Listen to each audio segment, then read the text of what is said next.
அனைவருக்கும் எனது வணக்கத்தை தெரிவித்துக்கிறேன்.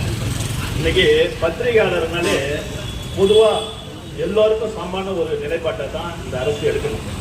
ஏன்னு கேட்டீங்கன்னா, இன்னைக்கு இருக்கிற அதாவது காவல்துறை, உளவுத்துறை எப்படி செயல்படுத்தோம் அதை மாரி தான் இந்த பத்திரிகை துறையை செயல்பட்டுன்றத நம்ம கண்கூடா பார்த்துன்னு இருக்கிறோம்.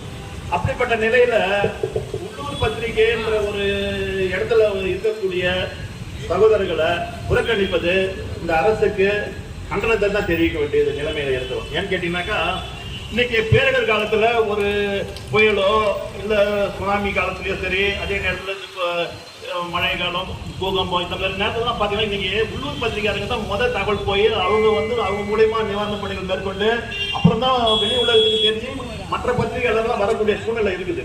இன்னைக்கு பெரிய பத்திரிகைகளும் இன்னைக்கு உள்ளூர் பத்திரிகைகள் இருக்கிற, அதாவது உள்ளூர்ல இருக்கிற நண்பர்களை தான் அவர் பயன்படுத்தி அவங்களுக்கு வேலை கொடுத்து இன்னைக்கு போற்றி அவங்கள நல்ல நிலையில வச்சுருக்கிறாங்க. அதனால இன்னைக்கு பாத்தீங்கன்னா பெரிய பத்திரிகை, சின்ன பத்திரிகைனால எல்லாரும் சமமா பார்க்கணும். அப்படிப்பட்ட நிலையில தான் இன்னைக்கு இந்த பத்திரிகை துறையை நடந்து இந்த அரசை நன்றியும் ரமேஷ் தம்பி, ஆமா ரமேஷ், அப்புறம் வெங்கடேஷ் எல்லாம் உள்ளூர்காரர் தான். யாரு அவங்களாம் வெளியூர்ல இருந்து வரல.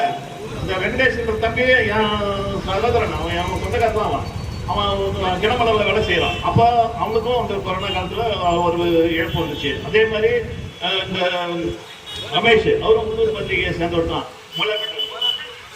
அதெல்லாம் இப்போ இதுதான் பணிக்காலத்துல அவங்களாம் இறக்குறாங்க. ஆனா அவங்களுக்கு ஒரு அங்கீகாரத்தையும் இவங்களுக்குலாம் மன உளைச்சல்ல, அவங்களுக்கும் குடும்பம் இருக்குது, அவங்களுக்கு உண்டான செலவுகள்லாம் இருக்குது. அப்போ அவங்களுக்கு ஒரு அங்கீகாரம் இருந்தால் தான் அந்த இடத்துல அவங்க மகிழ்ச்சியாக செயல்பட முடியும். மக்களுக்கான சேவைகளை எங்களையும் ஈடுபடுத்த முடியும். இப்போ நாங்களாம் ஈடுபட்டு இருக்கிறோம்னாக்கா பல தகவலை அவங்க மூலியமா தான் நாங்களும் தெரிஞ்சுக்கிறோம்.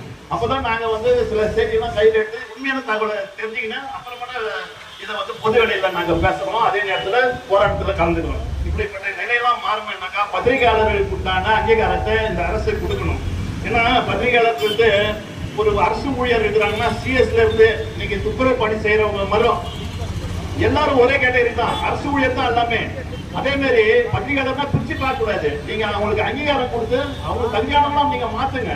ஏன்னா நீங்க தகுதியானவங்களாம் அவங்களை மாற்றத்துக்கு நீங்க மறுத்தீங்கன்னாக்கா இது தவறான ஒரு பேச்சுக்கு தான் இடம் கொடுக்குமே தவிர, இப்படிப்பட்ட நிலையெல்லாம் நீங்க கலைந்து இந்த பத்திரிகையாளர்களுடைய உரிமைக்காகவும் உடைமைகளுக்கு அவங்களுடைய நல்ல ஒரு எண்ணத்தின் மூலமாக நீங்க செயல்படணும் என்பதை இந்த வாயிலாக கேட்டுக்கொண்டு நன்றி கூறி விடைபெறுகிறேன். நன்றி, வணக்கம்.